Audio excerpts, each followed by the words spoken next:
Assalamualaikum warahmatullahi wabarakatuh. Buka mata kalian dan lihat dunia hari ini. Jutaan manusia hancur oleh beban hidup, stres akut, penyakit mematikan, kehancuran finansial hingga angka depresi yang terus meroket. Lalu, di tengah kekacauan sistemik ini, kita dihadapkan pada satu baris kode absolut dari langit. Surah Al-Baqarah ayat 286. La yukallifullahu nafsan illa wus'aha. Allah tidak membebani seseorang melainkan sesuai kesanggupannya. Disinilah letak anomali terbesarnya. Jika Tuhan tidak memberikan beban di luar batas, mengapa begitu banyak manusia yang hancur dan menyerah? Apakah sistem keadilan Tuhan cacat? Apakah algoritma Al-Quran salah? Jawabannya, tidak. Cacatnya bukan pada sistem Sang Pencipta, melainkan pada persepsi manusia. Sebuah glitch di cara kita memandang realitas. Kita menilai sebuah ujian dari seberapa besar ekspresi rasa sakit yang kita rasakan. Sementara sang desainer mengukurnya dari seberapa besar kapasitas arsitektur jiwa yang kita miliki. Saya The Rider. Hari ini kita akan membongkar anatomi rasa sakit. Kita akan melihat bagaimana penyakit mematikan atau kehilangan harta pada hakikatnya adalah protokol pemeliharaan mutlak atau bahkan firewall isolasi untuk menyelamatkan kalian dari kehancuran abadi. Siapkan mental kalian, mari kita inisiasi The Pain Algorithm.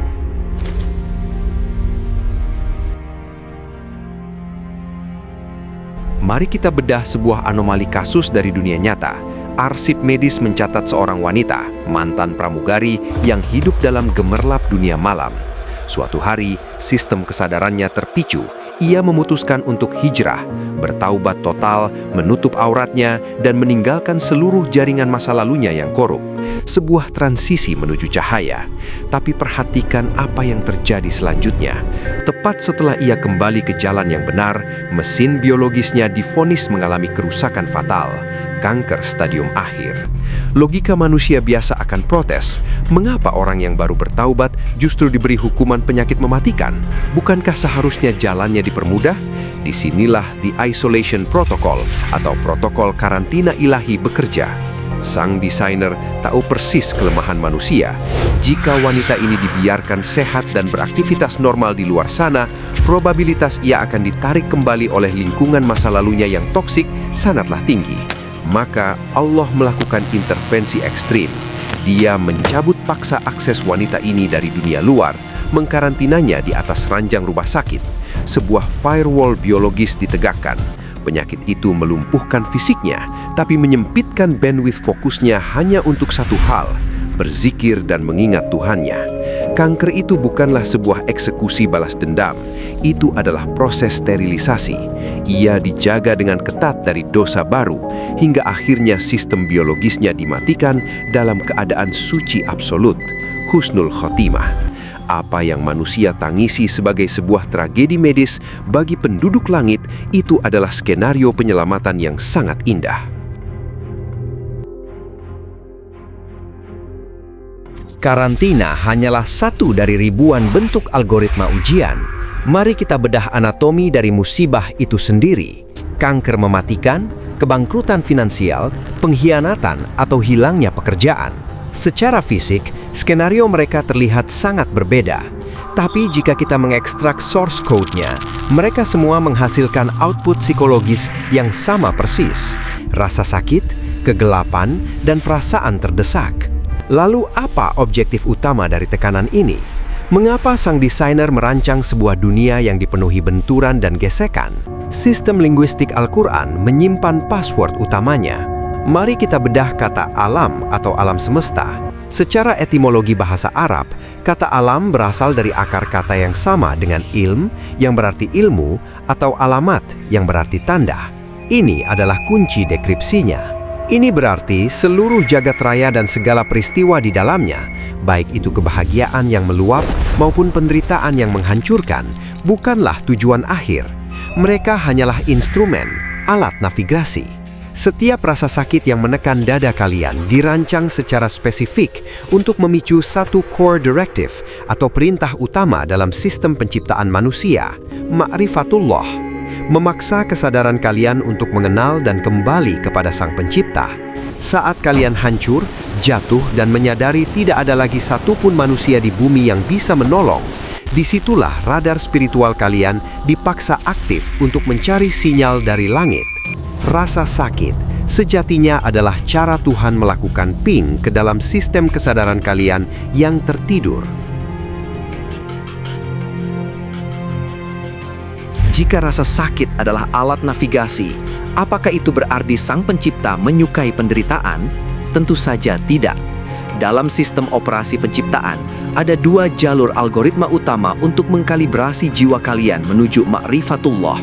Kita menyebutnya the dual algorithm. Algoritma pertama adalah the joy matrix atau matriks kebahagiaan. Kalian diuji dengan kekayaan absolut, tahta, dan kesehatan fisik. Ini adalah jalur yang ditempuh oleh Nabi Sulaiman. Protokol tunggal untuk memecahkan matriks ini bernama syukur. Algoritma kedua adalah the pain matrix atau matriks duka cita. Kalian diuji dengan kehilangan, kemiskinan, dan penyakit. Ini adalah jalur ekstrim yang dilewati Nabi Ayub. Protokol untuk menembus matriks ini bernama sabar. Secara matematis, keduanya memiliki probabilitas keberhasilan yang sama persis. Namun, perhatikan ini. Jika kalian diberi harta miliaran, kesehatan yang prima, tapi kekayaan itu tidak membuat radar spiritual kalian mencari Tuhan, maka sistem kekayaan kalian sedang error total. Sebaliknya, jika penyakit mematikan yang menggerogoti tubuh kalian justru membuat kalian tersungkur memanggil namanya, maka penyakit itu adalah upgrade perangkat lunak yang paling berharga di alam semesta. Hukumnya mutlak. Kebahagiaan yang menjauhkanmu dari Sang Pencipta adalah sebuah kutukan berselimut sutra. Penderitaan yang mendekatkanmu pada Sang Pencipta adalah anugerah berselimut duri. Pertanyaannya, algoritma mana yang sedang kalian jalankan hari ini?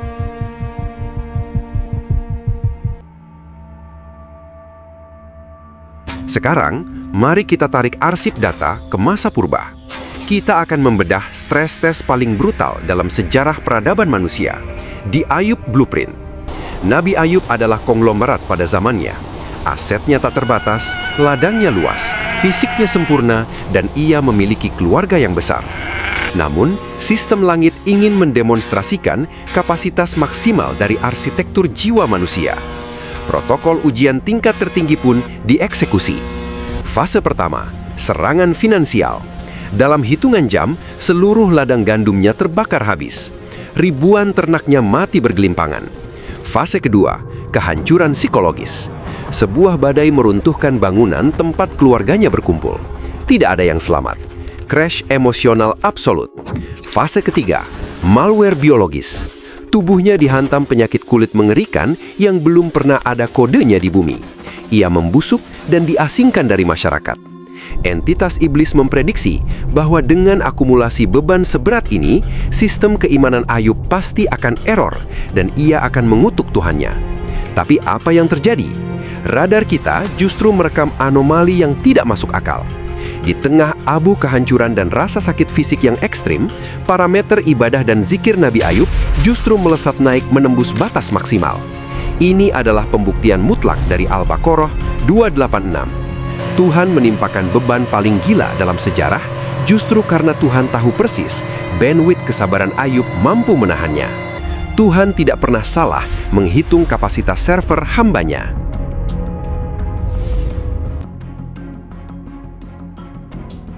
Ujian maksimal telah dilewati. Kini kita masuk ke tahap resolusi, the zero latency response. Bagaimana Nabi Ayub menghentikan siksaan biologis dan psikologis ini?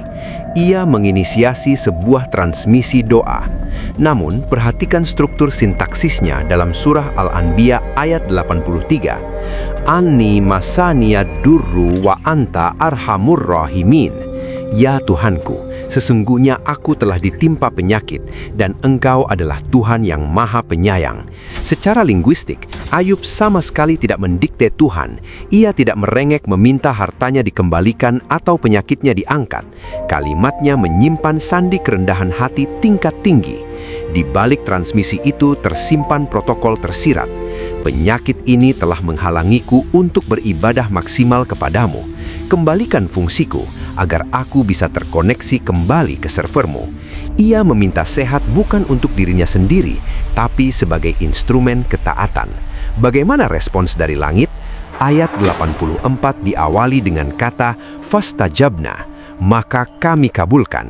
Huruf fa dalam tata bahasa Arab menunjukkan urutan yang terjadi secara instan, tanpa jeda waktu. Ini adalah zero latency response. Begitu sinyal doa itu terkirim, balasan ilahi menghantam balik dalam hitungan milidetik. Penyakit yang menggerogoti tubuhnya hancur. Sel-sel biologisnya meregenerasi diri secara radikal. Harta, tanah, dan keluarganya dikembalikan 2 kali lipat dari sebelumnya. Kalian mengeluh doa kalian tidak kunjung dijawab. Mungkin karena kalian meminta kesembuhan hanya untuk kembali mengejar dunia. Ayub meminta kesembuhan murni demi Tuhannya. Itulah kunci peretasannya.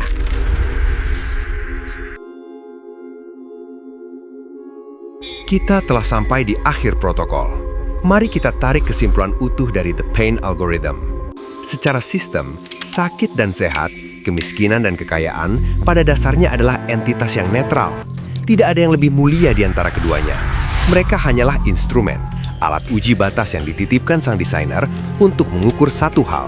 Apakah instrumen itu membuat kalian semakin dekat dengan pemilik sistem atau terputus darinya?